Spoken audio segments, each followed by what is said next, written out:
would like to bring up a trained sidewalk counselor who has a story of saving a baby simply by being on the sidewalk and being handsome. So welcome up my husband, Gary Sharp.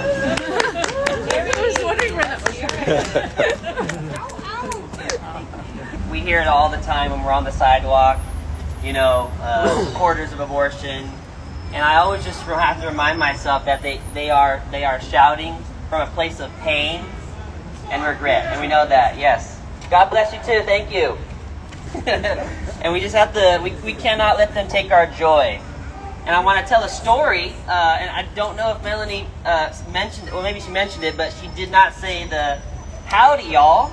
But, this story comes from Texas, where we were from San Antonio, when we were with the Coalition for Life there and being prayerful sidewalk interns, that we are giving goodie bags with the life-affirming resources and just, like little loofahs and soap things.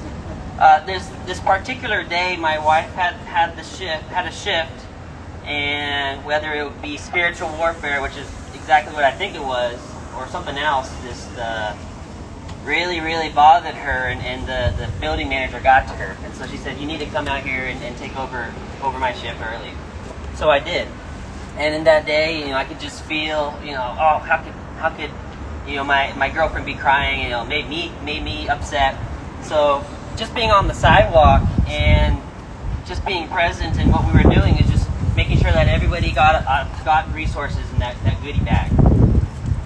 And I remember just seeing this young African American woman just kind of hanging out in her car, walking back, and I just thought nothing of it. I went through the prickly cacti that the Planned Parenthood had graciously planted there, which is why we always wear jeans there. Graciously went over there, and I reached over the wall that they built. Imagine that, they built a wall. And I said, "Hey, look, I just want to give you this goodie bag. There's resources, we're here if you ever want to talk." And there was really no other interaction after that. Come maybe 2 or 3 weeks later, it was during the 40 Days for Life campaign. The story went back that we eventually learned that same woman came out to the folks that were praying. She says, "Hey, I just wanted to thank that young man who gave me that bag, because I looked at those resources and I went next door where he told me to get an ultrasound, and I saw my baby and I chose life." And I'm thinking, I just handed her a bag.